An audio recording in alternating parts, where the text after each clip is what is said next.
শর্ত আছে। 1 নম্বর শর্ত হলো মুসলমান হওয়া। 1 নম্বর শর্ত কি? 2 নম্বর জ্ঞানবান হওয়া, আকল থাকা, মায়ের উপর হজ ফরজ না। 3 নম্বর বালেগ হওয়া, নাবালেগের উপর হজ ফরজ না। তো যারা করে সমভাবে করে কোনো সমস্যা নাই। আজাদ বা স্বাধীন হওয়া। 5 নম্বর সামর্থ্যবান হওয়া। তো সামর্থ্যবান কেমন সামর্থ্যবান?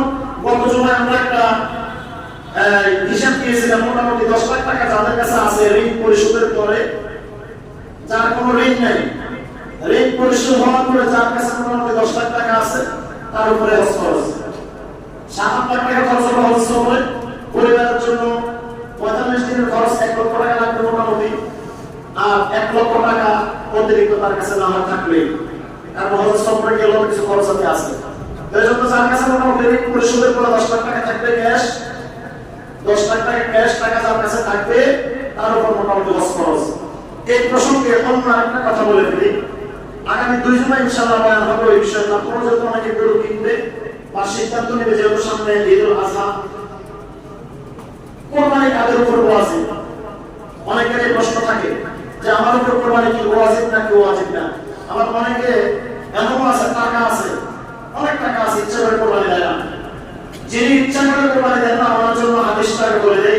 আল্লাহ হাবিব সাল্লাল্লাহু আলাইহি ওয়াসাল্লাম ইরশাদ করেন, কোরবানি যাদের সামর্থ্য আছে কিন্তু কোরবানি করে না, সে ব্যক্তি যেন ঈদগাহে না আসে। রমজানের ব্যাপারে হাদিস আছে, যারা রমজানের রোজাগুলো যথাযথভাবে আদায় করে না, সে ব্যক্তি যেন ঈদগাহে না আসে।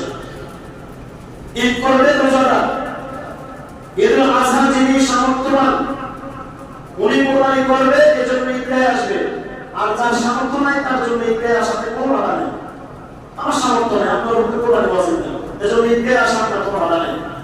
সম্মানিত হাজিরিন, কোরবানি কার উপর ওয়াজিব? একটু মনোযোগ সহকারে শুনবেন।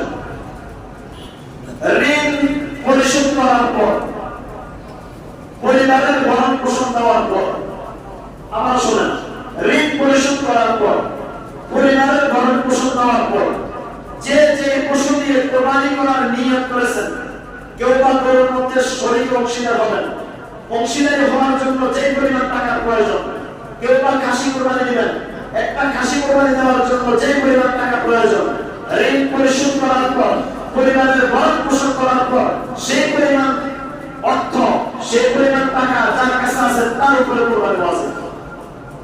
আবার বলি, ঋণ পরিশোধ করার পর, পরিবারের ভরণ পোষণ দেওয়ার পর, ভাগিদার ভাগে কোরবানি দেওয়ার জন্য গরুতে 7 ভাগ, 1 ভাগ কোরবানি দেওয়ার জন্য যে পরিমাণ অর্থের প্রয়োজন, অথবা একটা বকরি কেনার জন্য যে পরিমাণ অর্থের প্রয়োজন, সেই পরিমাণ অর্থ যার কাছে আছে তার উপর কোরবানি ওয়াজিব। বুঝছেন তো সবাই? ইনশাআল্লাহ এবার যারা কোরবানি দেবেন না সবাই লাগা হবে। কথা শেষ ইনশাআল্লাহ। বলতেছিলাম সামর্থ্যবান হওয়া হজের শর্তগুলোর মধ্যে একটা, হজের জ্ঞান থাকা। যদি হজের পরে কোনো জ্ঞান না থাকে, এজন্য আগে ইলম অর্জন করতে হয়, পরে আমল করতে হয়। আগে ইলম অর্জন না করলে আমল করলে আমল হয় না। ধরেন আপনি ওযুর নিয়মে জানেন না, ওযুই জানেন না, নামাজ পড়তেছেন, নামাজ হবে। তেলাওয়াত জানেন না, নামাজ পড়তেছেন, নামাজ হবে। এজন্য আগে জ্ঞান অর্জন করতে হবে। এরপরে সর্বশেষ হলো হজের সময় হওয়া। শুধুমাত্র জিলহজ মাসের নির্দিষ্ট কয়েকদিন, নির্দিষ্ট 5 দিন, এই 5 দিনে হজের কার্যক্রম সম্পন্ন হয়। ওই সময়টায় হজ করতে হবে। হজের ফরজ তিনটি। হজের ফরজ কয়টি? 1 নম্বর ফরজ হলো ইহরাম বাঁধা, হজের নিয়ত করে। হজের নিয়ত করে কি বাঁধা? ইহরাম বাঁধতে নির্দিষ্ট যে দেশ থেকে যাবে, সেই দেশ থেকে যাওয়ার সময় যে মিকাত আছে, মিকাত অতিক্রম করার পূর্বেই তাকে ইহরাম বাঁধতে হবে। তো আমাদের বাংলাদেশি হাজিরা আমরা যারা হজ করতে যাই, আমাদের হজ ক্যাম্প আছে, ফ্লাইটের আগে ওখানে নিয়ে যায়, হজ ক্যাম্প থেকে সবাই আসতো না, সবাই একসাথে ইহরাম পেতে যায়। 2 নম্বর আরাফাত ময়দানে অবস্থান করা। 9 জিলহজ আরাফাত ময়দানে নির্দিষ্ট একটা মুহূর্তের জন্য, এটা সকালে হইতে হবে এমন না, দিনের যে কোনো একটা অংশের মধ্যে সূর্য অস্ত যাওয়ার আগে, সূর্য উদিত হওয়ার পর থেকে অস্ত যাওয়ার আগে যে কোনো একটা সময় আরাফার ময়দানে উপস্থিত হওয়া, এটা কিন্তু হজের ফরজ। 3 নাম্বার তাওয়াফে জিয়ারত করা, খানে কাবা তাওয়াফ করা, হজের ফরজ শেষ। মাসালা চলে আসবে, হুজুর হজের ফরজের মধ্যে মদিনার কোনো অপশন নাই। শুধু হজের ফরজ না, হজের ওয়াজিবের মধ্যে মদিনার কোনো অপশন নাই। এবার শুনেন হজের ওয়াজিব। হজের ওয়াজিবের মধ্যে 1 নাম্বার হলো মুজদালিফা অবস্থান করা, যারা হাজী সাহেবরা আছে তারা বলছেন। 2 নাম্বার সাফা মারওয়া সাই করা, একটু আগে যেটা কথা বললাম। 3 নাম্বার রমি করা, মানে কঙ্কর নিক্ষেপ করা জামরায় গিয়ে। 4 নাম্বার মাথার চুল মুন্ডানো। 5 নাম্বার মিকাতে বাইরের লোকদের বিদায় দেওয়া। এখন হজের মধ্যে ফরজ এবং ওয়াজিব কোনটার মধ্যে মদিনা জিয়ারতের কথা নাই, আছে? শুনেন, মদিনাতুল মুনাফফারা হজের ফরজ এবং ওয়াজিব কোনটার মধ্যে নাই। যদি কেউ মনে করে তাহলে মদিনা যাওয়ার প্রয়োজন নাই, আজকে খুতবার মধ্যে তার জন্য হাদিসটা বললাম। আল্লাহর হাবিব সাল্লাল্লাহু আলাইহি ওয়াসাল্লাম ইরশাদ করেন, وعن ابن عمر رضي الله تعالى عنه قال قال رسول الله صلى الله عليه وسلم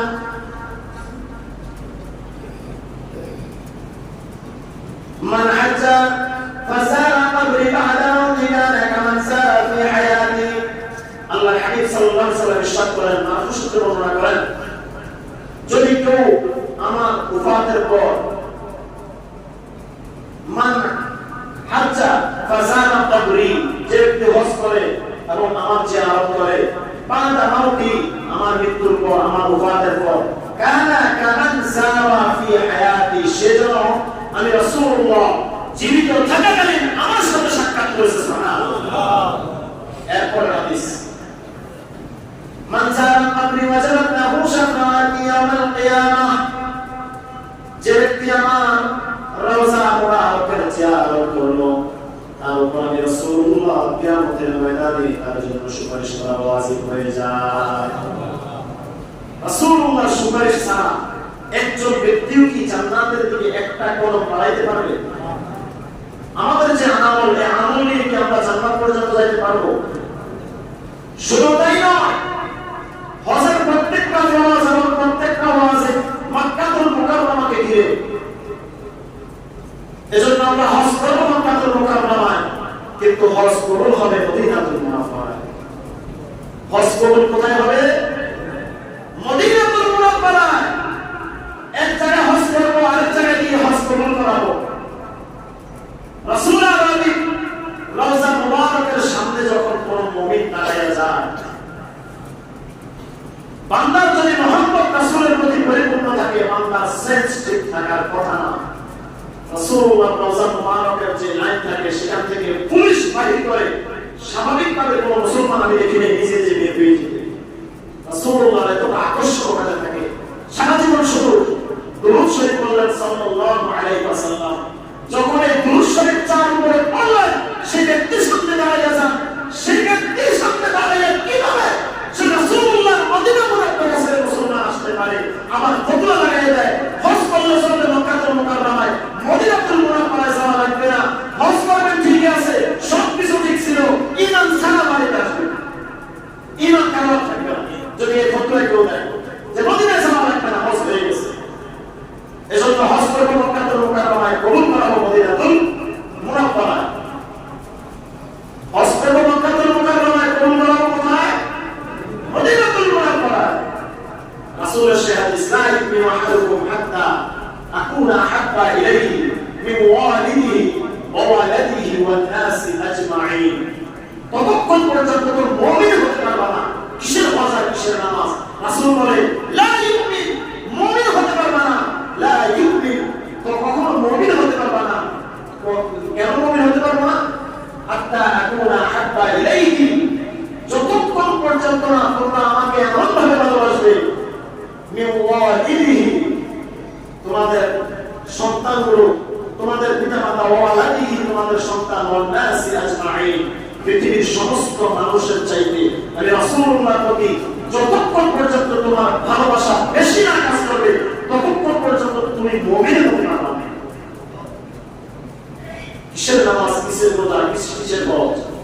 এজন্য আমরা যারা হজের সফরে যাব অথবা ওমরার সফরে যাব, যদি সম্ভব হয় প্রথমে প্রায় দিয়ে দিবেন মদিনা, রাসূলুল্লাহর সাথে সাক্ষাৎ করে তারপরে মক্কাতুল মুকাররমায় যাবেন যদি সম্ভব হয়। আর যদি প্রথমে যাইতে সুযোগ না পান, মক্কাতুল মুকাররমায় উমরা করবেন, হজ করবেন, আপনার চিন্তা থাকবে কখন রাসূলের রওজায় গিয়ে রাসূলুল্লাহকে সালাম জানাবেন।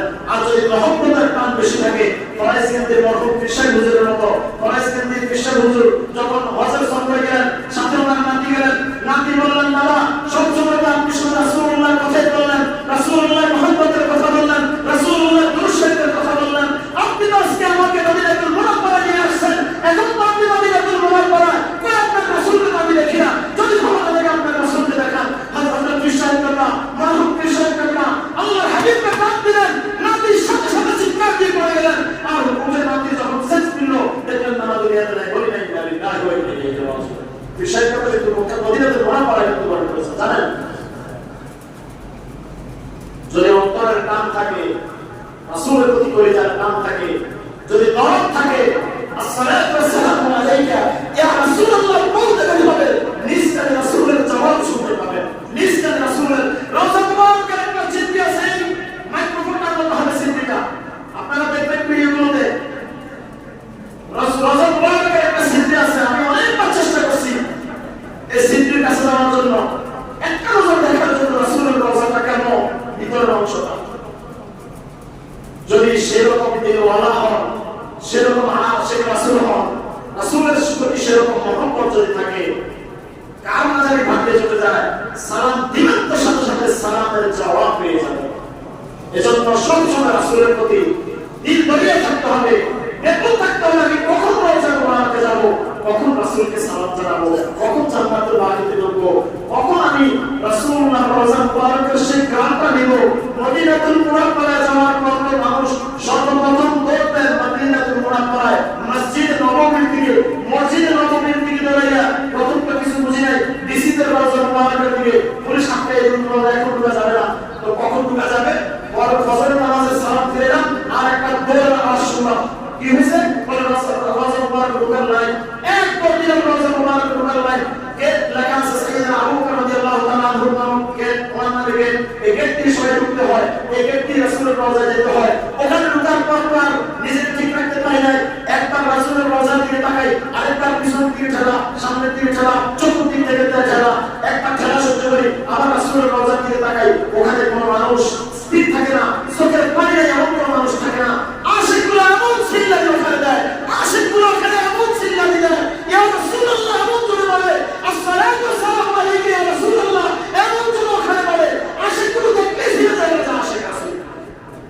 এজন্য হজের সফর হোক আর ওমরার সফর হোক, মূল আকর্ষণ থাকবে মদিনাতুল মুনাওয়ারা। আল্লাহ পাক যেন আমাদের সবাইকে কবুল করে, বলি না আমিন।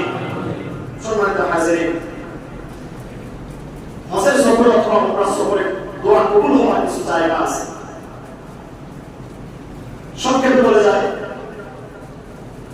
যখন বাইতুল্লাহ শরীফের দিকে আপনি নজর দিবেন,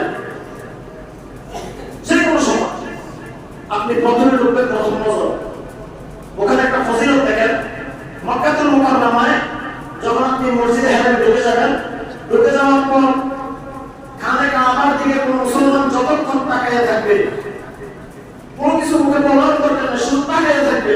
হাদিস শরীফে দেখলাম আল্লাহ পাক ততক্ষণ ওই বান্দার গুনাহ মাফ করতে থাকে আর রহমত নাযিল করতে থাকে। কোনো কিছু মুখে বলার দরকার নেই, শুধু তাকাইয়া থাকবে খানে কাবার দিকে। এজন্য চেষ্টা করবেন খানে কাবার দিকে যতবার তাকাবেন ততবার কোনো দোয়া করবেন, কোনো দোয়া করবেন, কোনো দোয়া করবেন। আমি তো এমন হয়েছে যে আমার আব্বা আমাকে ওইগুলো লাগিয়ে গেছি, বলছি আজকে আসবে না, ওখানে যাইয়া অনেক কষ্টে ঢুকছি। ঢোকার পর আমার একটা টার্গেট ছিল হাজার আসলাম চোখ দেওয়ার, যদি আমি সর্বশেষ সফল হয়ে যাই। হাজার আসলামের সামনে গেছি, হাতে ধরছি, চুমু দেব, হাজার আসলাম হাতে ধরছি, চুমু দিতে পারি নাই। আরেক ধাক্কা একটা সৎ মানুষ, ছোট মানুষ আমার চেতনা করার কথা, এক ধাক্কা আমার পিছনে চলে আসছে। অনেক কষ্ট করে গেছিলাম, হাতে ধরছি, হাতে ধরে চুমু গেছিলাম। আমি জানি মাথার ভিতরে আগে হয়তো চলে যেতে পারি, ধাক্কা তো খাওয়ার সম্ভাবনা আছে, এজন্য হাতে ধরে চলে দিয়ে ফেলছি, মুখটা নাড়াইতে পারিনি, ঠিক আছে ওখানে দাঁড়াই থাকতে পারিনি। যাই হোক, ওখানে আপনাদের যদি যাদের ভাগ্য হবে, আপনারা যখন যাবেন হজের সফরে, যাওয়ার পর খানে কাবার দিকে যতবার তাকাবেন, তাকাইয়া দোয়া করতে থাকবেন, অন্তরে বিশ্বাস রাখবেন, রবের প্রতি যত বিশ্বাস আপনারা